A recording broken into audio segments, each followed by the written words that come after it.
Hey there, and welcome to another Smoker's Guide to Hallmark.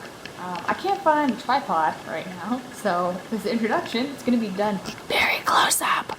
Okay, I'm not even stoned yet. I did that. We're going to be watching a movie on Netflix called Riptide. Following an embarrassing viral video, a New York model decides to escape from her suffocating existence by visiting her aunt in Australia. So I think this is kind of playing off like the H2O aquamarine vibe that we had back in the early 2000s, because that was the best of any time era, was the late 90s, early 2000s. And Sasha is working with my dad, so he's not here. So I got the whole house to myself. So I get to fold laundry and do some cooking and some cleaning. Or I could make a video. So I decided I'd make a video instead. Anyway, I'm gonna get ready. As you can see, I'm a mess, and I gotta get in the right mindset for this. But we're gonna be coming right back. We're gonna watch Riptide, so stay tuned. Oh, this is gonna be more of a teenager love story. What the fuck is with that dress? She's put into a dress, and then she like rips half of it apart and puts her own makeup on and tells the designer how his dress should look when she's supposed to be modeling it, and then has a dramatic run out where she's filmed falling down the stairs in the dress. No married couple wakes up like that, facing each other, and like wake up kind of at the same time. Does this girl not know about personal space? That girl's weird. Seems like she's like stoned, but also on speed all at the same time. Oh my god. Okay, so hold up. So they're out in a giant ass field. Cora's the main girl, her aunt Margot, the girl that always goes surfing. I don't know her name, but she's like the one that like stoned all the time. And then Margot's mother-in-law all went to this giant ass field for a code coconut. So everyone's in helmets, and Cora is at bat, and then the mother-in-law just took a fucking coconut at her. And she was like, what am I supposed to do? She's like, hit the fucking coconut. That looks very therapeutic. Why do you have a baseball hat on with that dress all of a sudden? This movie was recommended under my Netflix recommendations after all the romantic movies I've watched, and turns out this is not a romantic movie. I thought it was going to be more of like a teenage romance movie, and it's not turning out that way. I'm getting a little upset about that. So now Aunt Margot and the guy who's trying to buy her business are dancing in basically the garage while she's working on her surfboard, a year after her husband has died. Oh, and the guy who's trying to buy her business is like her husband's best friend. It's just straight up weird. How long have you put a horse for? Like, seriously. Just the face of the horse? How long did you put a horse that long? That's Verbena rigida. Verbena rigida is not like the normal verbenas. It doesn't spread its seeds because it's sterile. And it spreads through rhizomes. Here, let me touch the sawdust weirdly and slowly. Here, let me touch the planer weirdly and slowly.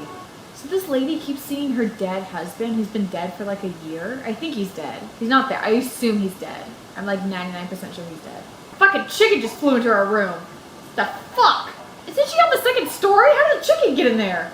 Zero explanation about the chickens in there. Zero explanation. Just immediately cut to the next scene. I get that Cora is like upset that she has to go back to New York to achieve her dream to become a model.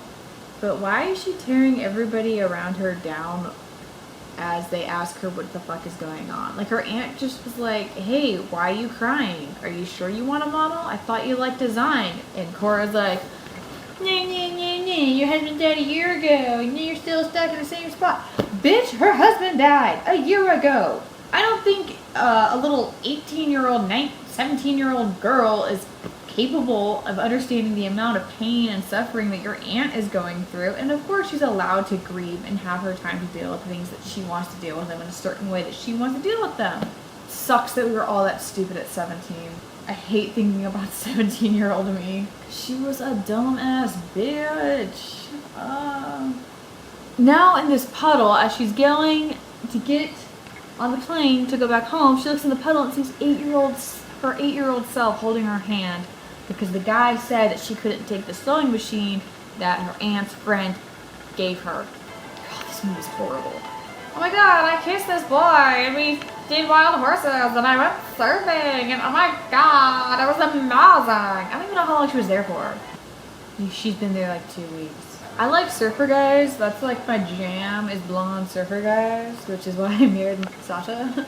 But not long hair. I am not a fan of the long hair surfer aesthetic. Of course, Margot ends up going out surfing after her niece says all that shitty stuff to her on the day of a storm, even though a seasoned surfer would be able to read the waves and the sky and understand, hey, maybe I shouldn't go out today. Maybe it's going to be too choppy. Maybe a bad storm is coming in. Also, you haven't been surfing in a year, so your skills aren't as good. You're not as, well, you know, muscle memory, I guess. But I can't even think of a famous surfer. Oh, Rob Machado. Or Machado? Is that how you pronounce his last name? Rob? I don't know. He's from San Diego, so that's how I know him. It's the only professional surfer I know. But I'm sure, like, if he got on the board after a year, sure, it'd be, like, uneasy at first, but he'd get the hang of it. But I'm sure he wouldn't go out on the surfboard on a day like this, where it's stormy and choppy. I don't think he would do that after a year. I don't like watching movies like these because I'm terrified of the open water. Like, straight up terrified. If my feet can't touch the ground in the ocean, I don't want to be on it. I don't want to be in the ocean. But I love paddleboarding. It's a very love-hate relationship I have with the ocean. I love the beach. I like being in the water, but I don't like being in the water when my feet can't touch the ground. So I guess that's why I like paddleboarding. Oh no, she went under, as is expected, after you haven't been surfing for a year on a bad storm. When did you change into a wetsuit? I'm gonna guess that Cora gives up her modeling contract or to become a designer in Australia. Okay, so I think I'd give that like a 6. And there's a few reasons why. One, I really do like beach movies. I like, this sounds so weird, but teen beach movies. Princess Diaries, because there was that scene. Aquamarine, H2O, the Australian TV show. All those, I really like all those shows. 13th Year, where he turns into a mermaid. That was funny. 13th Year, that one? Yeah, 13th Year. Like, who at the Disney board was like, you know what we need to do? A teen movie about a 13-year-old boy turning into a mermaid. And they're like, fucking brilliant, let's do it. So I give it a 6. I like teen beach movies. I like Debbie Ryan. I do like her as an actress. She kind of annoys me a little bit because she never seems to have her mouth closed, just like Keira Knightley. And that's really about it. Those are the reasons. And it was just a good movie. The cinematography behind it was really good. I liked how they shot all the surfing scenes, and hey, you know, it clearly wasn't like stunt doubles. It was actually the actor surfing, and I like it. I like surfing movies. I live in San Diego. How can I not like surfing? I'm married a surfer. But yeah, that's the movie. That was Riptide. So that's found on Netflix. So check it out if you got the time. I'm really hungry, but I really don't want to make food because I'm too lazy. And I get creeped out by people delivering my food. So I guess I'm just gonna eat some Ritz crackers. Hit the subscribe button if you want to enjoy all of this content to your heart's content whenever you want. And when I post new videos. Cool. I'll talk to you guys later. Bye.